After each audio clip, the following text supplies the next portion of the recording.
Your Faith is Your Fortune by Neville Goddard. Chapter 2. You shall decree. Thou shalt also decree a thing, and it shall be established unto thee, and the light shall shine upon thy ways. You will also decree a thing, and it will be established for you, and light will shine on your ways. Thou shalt decree a thing, and it shall come to thee, and light shall shine in thy ways. Job 22:28. So shall my word be that goeth forth out of my mouth. It shall not return unto me void, but it shall accomplish that which I please, and it shall prosper in the thing whereto I sent it. Isaiah 55:11. Man can decree a thing and it will come to pass. Man has always decreed that which has appeared in this world.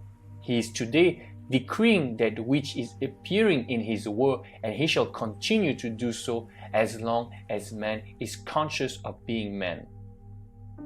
Nothing has ever appeared in man's world but what man decreed that it should. This you may deny, but try as you will, you cannot disprove it, for this decreeing is based upon a changeless principle. Man does not command things to appear by his words, which are more often than not a confession of his doubts and fears. Decreeing is ever done in consciousness. Every man automatically expresses that which he is conscious of being. Without effort or the use of words, at every moment of time, man is commanding himself to be and to possess that which he is conscious of being and possessing. This changeless principle of expression is dramatized in all the Bibles of the world. The writers of our sacred books were illumined mystics, past masters in the art of psychology. In telling the story of the soul, they personified this impersonal principle in the form of a historical document, both to preserve it and to hide it from the eyes of the uninitiated. Today, those to whom this great treasure has been entrusted, namely the priesthoods of the world, have forgotten that the Bibles are psychological dramas representing the consciousness of man. In their blind forgetfulness, they now teach their followers to worship its characters as men and women who actually lived in time and space. When man sees the Bible as a great psychological drama, with all of its characters and actors as the personified qualities and attributes of his own consciousness, then, and then only, will the Bible reveal to him the light of its symbology. This impersonal principle of life, which made all things, is personified as God. This Lord God, creator of heaven and earth, is discovered to be man's awareness of being. If man were less bound by orthodoxy and more intuitively observant, he could not fail to notice in the reading of the Bibles that the awareness of being is revealed hundreds of times throughout this literature. To name a few, I am at sent me unto you, Exodus 3:14. Be still and know that I am God, Psalm 46:10. I am the Lord and there is no other God. I am the Lord and there is no one else. There is no God beside me, Isaiah 55:5. I am the Lord your God and there is no other, Joel 2:27. I am the shepherd. I am the good shepherd giveth his life for the sheep, John 10:11. I am the good shepherd and know my sheep and am known of mine, John 10:14. I am the door. I am the door. By me, if any man enter in, he shall be saved, and shall go in and out and find pasture, John 10:9. Verily, verily, I say unto you, I am the door of the sheep, John 10:7. I am the resurrection and the life, John 11:25. I am the way and the truth and the life.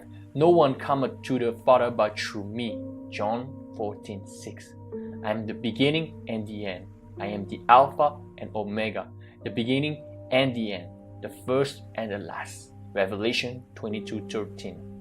I am Alpha and Omega, the beginning and the ending, saith the Lord, which is and which was and which is to come, the Almighty. Revelation 1:8. I am man's unconditioned awareness of being is revealed as Lord and Creator of every conditioned state of being. If man would give up his belief in a God apart from himself, recognize his awareness of being to be God, he would transform his world from a barren waste to a fertile field of his own liking. The day man does this, he will know that he and his Father are one, but his Father is greater than he. He will know that his consciousness of being is one, that which he is conscious of being, but that his unconditioned consciousness of being is greater than his conditioned state of his conception of himself. When man discovers his consciousness to be impersonal power of expression, which power eternally personifies itself in his conception of himself, he will assume and appropriate that state of consciousness which he desires to express. In so doing, he will become that state in expression. Ye shall decree a thing, and it shall come to pass, can now be told in this manner. You shall become conscious of being or possessing a thing, and you shall express or possess that which you are conscious of being. The law of consciousness is the only law of expression. I am the way, I am the resurrection. Consciousness is the way as well as the power which resurrects and expresses all that man will ever be conscious of being. Turn from the blindness of the uninitiated man who attempts to express and possess those qualities and things which he is not conscious of being and possessing, and be as the illumined mystic who decrees on the basis of this changeless law. Consciously claim yourself to be that which you seek. Appropriate the consciousness of that which you see, and you too will know the statutes of the true mystic as follows. I became conscious of being it. I'm still conscious of being it, and I shall continue to be conscious of being it until that which I am conscious of being is perfectly expressed. Yes, I shall decree a thing, and it shall come to pass. End of the chapter. So there are a few things to talk about in this very, very amazing chapter. The first one is obviously the decree. When we decree, we usually use this in the law when it comes to judiciary terms, that we decree something new because it's a law that has been instigated, promulgated, and made official. So you can understand that the word decree is not light in meaning and can have heavy consequences. Decreeing is stronger than affirming. Decreeing is stronger than saying. Decreeing is making something official. So when we decree, as opposed to sometimes affirming, we are making something official. In other words, when you affirm, you need to be decreeing, and you need to affirm this decree as something that you would officially affirm and confirm to yourself, which is the state you want to embody. So when you say, I am wealthy, you need to affirm it in a way that is decreeing that you are now wealthy, which is made easier when you shut down the senses, when you go in a state akin to sleep, in a drowsy state, in a reverie, in a meditative state, in a passive state, whatever you want to call it, in a relaxed state. There's many ways of saying it, of mentioning this particular state, which is pretty much a state where you are passive and you are relaxed, and when the senses are brought down to a minimum, or even to a level where there's no consciousness of the senses anymore, which can be easily done with exercises like meditation, mantras, etc., etc. This is not the subject for today, but you guys know what I mean. If you have more questions about this, I will be sure to answer them. But I digress. So, as I was saying, it's made easier when you shut down the senses because it's more simple. It's easier to decree something when there's no distraction. So when you decree, when you affirm, it's not some vain repetitions, as Joseph Murphy would say. It's something that you affirm wholeheartedly. Then again, you don't need to scream inside your mind or even out loud. You need to say it with a calm confidence, as Joseph Murphy would say, lovingly and feelingly, as something that is true, because it is true. As soon as you affirm it with conviction and quiet confidence and calm conviction, it is true. And as you repeat it over and over again, as you saturate your mind, it will impress the subconscious mind, and this desire would become something that you do not desire anymore, because it is now something you have decreed as your current state, which means that I am wealthy, means that you will be wealthy in the future in this reality. But as of right now, I am wealthy is your truth. So there's no desire for wealth. There's no lack for wealth, because right now you are decreeing that you are wealthy, if it makes any sense.